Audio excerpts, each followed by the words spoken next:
네, 그렇습니다. 답변도 명쾌하시고요. 시간도 아주 효율적으로 쓰겠습니다. 예. 일단 지금 현재 문재인 정부의 방역 정책은 정치 방역입니다. 국민 여론에 따라서 눈치 보는 주먹구구식 그런 정치 방역이었기 때문에 지금 우리가 이렇게 어려운 상황에 빠진 겁니다. 이것 보고 든 생각이 쌍파퓰리즘이라고 생각했습니다. 이재명 후보나 또는 윤석열 후보나 또는 이준석 대표나 다 군대 가지도 않고 총 한 번 싸우지도 않은 사람이니까 몰라서 이런 거 아닌가, 저는 그렇게 또 생각을 했습니다. 저는 청년층이 어떤 그 전략의 대상이라고 생각하지 않습니다. 야당도 개혁해야 됩니다. 요즘 택시 기본 요금이 얼마인지 아시나요? 3,500원 정도 아닙니까? 6,800원 비슷하게. 저만큼 바닥에서 팍팍 뛰어본 사람 드물다고 저는 말씀드리고 싶습니다. 엉깡 해보신 분이 아니면 사실 제가 현실 생활 잘 모른다고 그렇게 말씀하실 수 없습니다. 사실 어릴 때 제가 그 공부할 때 제일 중요한 것 중에 하나가 내가 틀릴 수 있다는 생각, 그게 제일 중요하더라고요. 저는 어떻게 보면 어려움을 선택했습니다. 그리고 실패를 선택을 했습니다. 그래서 실패했습니다. 그렇지만 그게 저한테는 하나도 부끄럽지 않고요. 안철수 대표 공약, 정책의 핵심은 무엇인지요? 저는 이번 대선의 시대 정치는 시대 교체라고 생각합니다. 지금까지 우리 대한민국은 산업화, 민주화를 성공적으로 거치고 그 다음 단계 더 선진화로 나아가야 되는데 불행하게도 그 선에서 멈춰버렸습니다. 그러니까 벌써 40-50년 전 생각에 사로잡힌 정치권이 그 발전을 가로막고 있었던 겁니다. 그래서 제가 말씀드리는 것이 과학 중심 국가입니다. 그래서 이념과 진영 정치 시대에서 벗어나서 이제는 과학과 실용의 시대가 되어야 한다. 그런 말씀 드립니다. 그것이 바로 안철수 정부의 모습일 겁니다. 그 중에서 현실적으로 가장 중요한 공약이 555 공약입니다.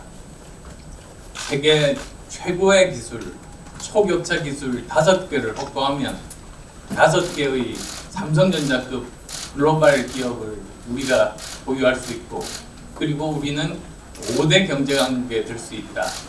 그렇게 말씀드리고 싶습니다. 저는 단일화에 관심이 없습니다. 그러니까 당연히 뭐 조건이라든지 이런 것에 대해서 생각해 본 적이 없습니다. 저는 대통령 선거에 출마한 이유가 제가 대통령이 되고 정권 교체를 하겠다, 그렇게 나온 겁니다. 라고 받아들여도 되겠습니까? 네, 그렇습니다. 답변도 명쾌하시고요. 시간도 아주 효율적으로 쓰겠습니다. 예. 이제 여러 국민들께서 알고 계신 부분들처럼 지금 거대 양당의 두 후보는 도덕적으로 그리고 또 가족 문제에서 자유롭지를 못합니다. 저는 거기에서 자유로운 후보입니다. 그리고 또 대장동 게이트에 대한 의혹이라든지 또는 여러 가지 정치적인 경험 부족이라든지 이런 자질에 대한 논란들도 지금 끊이지 않고 있습니다. 또한 만약에 거대 양당 중에 한 후보가 만약에 당선이 돼서 대통령이 된다면 어떤 일이 벌어지겠습니까? 만약에 대통령에 당선된 후보의 결정적인 범죄 증거가 나왔다. 그렇게 되면 대한민국은 대혼란에 빠질 겁니다. 반대로 낙선한 후보의 결정적인 범죄 증거가 나왔다. 그렇게 되면 지난 5년은 비교도 할 수 없을 정도로 거의 우리나라는 심리적인 내전 상태에 빠져서 반으로 쪼개질 겁니다. 지금까지 이렇게 국민이 분열돼서 위기를 극복한 나라는 없습니다. 따라서 저는 저만이 유일하게 국민 통합을 할 수 있는 후보다 말씀드립니다. 저는 청년층이 어떤 그 전략의 대상이라고 생각하지 않습니다. 사실 저는 요즘 청년층의 지지가 모이고 있는 것을 피부로 느끼고 있습니다만 그 이유가 무엇일지 사실 곰곰이 생각해 봤습니다. 그건 제가 처음 정치를 시작한 이유가 청년들 문제를 해결하기 위해서 시작했다는 그 진심이 전해진 것이 아닐까 그런 생각에 도달했습니다. 실제로 청년들을 모아서 어떤 문제가 해결되는 것이 가장 중요한 것인가 물어보니까 5가지를 손꼽았습니다. 첫 번째는 우리 사회 곳곳에 박혀있는 불공정 문제, 사회 진출하면서 처음으로 부딪히는 대학 입시, 로스쿨, 의전원, 취업 청탁 이런 것들을 해결해 달라는 게 첫 번째였습니다. 그 다음 두 번째는 군대 문제입니다. 그리고 세 번째는 주거 문제입니다. 그리고 또 네 번째로는 왜 우리에게 절실한 미래를 위한 연금 개혁을 아무도 이야기하지 않느냐 그런 절규가 있었습니다. 또한 5번째로 맞벌이 부부들이 아이를 키우기 위해서 육아 문제에 굉장히 고통을 받고 있다. 그래서 제가 한국형 전일제 초등학교 7시까지 보육과 교육을 동시에 하는 그런 공약을 만들어서 발표를 한 이유도 거기에 있습니다. 야당도 개혁해야 됩니다. 지금 현재 사실 개혁이라는 게 뭡니까? 일단 대한민국 국민들은 개혁이 필요하다는 사실을 알고 있습니다. 이 상태로 그대로 간다면 나라의 미래가 굉장히 암울하다는 걸 알고 있습니다. 그런데 개혁이란 무엇인가? 핵심은 기득권을 깨는 겁니다. 문제는 우리나라 전체 기득권의 반을 민주당이 가지고 있고 나머지 기득권 반을 국민의힘이 가지고 있습니다. 그러다 보니까 둘 중에 한 정당이 집권을 하게 되면 자기 편의 기득권은 그대로 놔두고 상대방의 기득권을 적폐화시키는 것이죠. 그러면서 국민을 반으로 갈랐습니다. 그래서 저는 기득권으로부터 자유롭습니다. 누구한테도 빚진 적이 없습니다. 그래서 저는 국민통합내각을 통해서 이런 기득권을 깨는 그런 개혁을 우리나라에 필요한 개혁을 할 수 있는 사람이라고 그렇게 말씀드리는 겁니다. 요즘 택시 기본 요금이 얼마인지 아시나요? 3,500원 정도 아닙니까? 6,800원 비슷하게. 저만큼 바닥에서 박박 뛰어본 사람 드물다고 저는 말씀드리고 싶습니다. 저는 의과대학 교수 그만두고 이제 창업을 했지 않습니까? 근데 장사를 해보면서 안 게 있습니다. 물건 파는 게 제일 어려운 게 아니었습니다. 수금하는 게 제일 어려웠습니다. 저희들은 일반 소비자들이 소프트웨어를 사는 것이 아니고 대기업들이 다 구매를 합니다. 그런데 6개월이 지나도 돈을 안 줍니다. 그렇게 되면 그 결제권자 집 앞에 찾아가서 밤늦게 뻗치기를 합니다. 아마 기자분들 뻗치기 다 아실 겁니다. 그러면 12시 다 돼가서 이제 술이 취해서 들어오는 사람의 바지가랑이를 붙잡고 돈 달라고 하면 동네 창피하니까 내일 오라고 하죠. 그래서 그 다음날 가보면 6개월 어음을 끊어줍니다. 그러니까 물건 팔고 1년 만에 받으면 제일 빨리 받는 겁니다. 그런데 문제는 매달 직원들 월급달이 돌아오지 않습니까? 책상을 아무리 뒤져봐도 어음밖에 없습니다. 현금이 한 푼도 없어요. 할 수 없죠. 그래서 어음깡을 합니다. 피눈물 나는 거죠, 사실. 그래서 이렇게 말씀드리죠. 어음깡 해보신 분이 아니면 사실 제가 현실 생활 잘 모른다고 그렇게 말씀하실 수 없습니다. 일단 지금 현재 문재인 정부의 방역 정책은 정치 방역입니다. 즉 원래 방역이라는 것은 사실에 근거한 과학적인 해결 방법을 동원하는 과학 방역이어야 됩니다. 근데 그게 아니라 국민 여론에 따라서 눈치 보는 주먹구구식 그런 정치 방역이었기 때문에 지금 우리가 이렇게 어려운 상황에 빠진 겁니다. 그러면 이걸 어떻게 바꿀 것인가?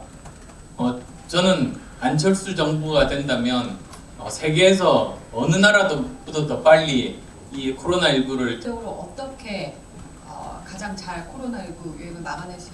몇 가지가 있습니다. 우선은 첫 번째는 고위험군 3차 접종률을 늘려야 됩니다. 그 다음 또 두 번째로는 지금은 그 방역 공무원들이 확진자 동선을 추적해서 거기에서 겹치는 사람들에게 2, 3일 후에 문자를 보내서 검사하라고 하는데 그걸로 한계에 달했습니다. 이제는 안 됩니다. 그걸 국민 참여형 방역으로 바꿔야 됩니다. 즉 앱에 자기 동선을 기록하는 앱을 깔아가지고 거기에다가 정부에서 발견한 확진자 동선을 비교를 하면 실시간으로 자기 자신이 확진자와 동선이 겹친지 그 자리에서 알아서 바로 검사를 하러 갈 수 있습니다. 그만큼 많이 퍼질 확률이 줄어들게 되는 셈이죠. 그래서 국민 참여형 방역으로도 바꿔야 됩니다. 그 다음 또 세 번째로는 확진자 10,000명 그리고 또 위중증자 2,000명까지는 치료할 수 있는 병상과 의료진을 확보를 해놔야 됩니다. 그래야지만 이것들이 가능하고요. 근데 또 이번에 해결하고 나서도 장기적인 계획을 세워야 됩니다.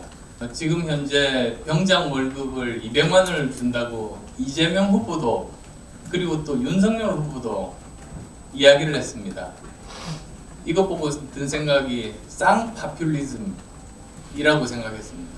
그리고 이건 실현 가능하지 않습니다. 왜냐하면 지금 부사관의 월급이 200만 원이 안 됩니다. 그러면 병장 월급이 부사관보다 높으면 그게 어떻게 됩니까?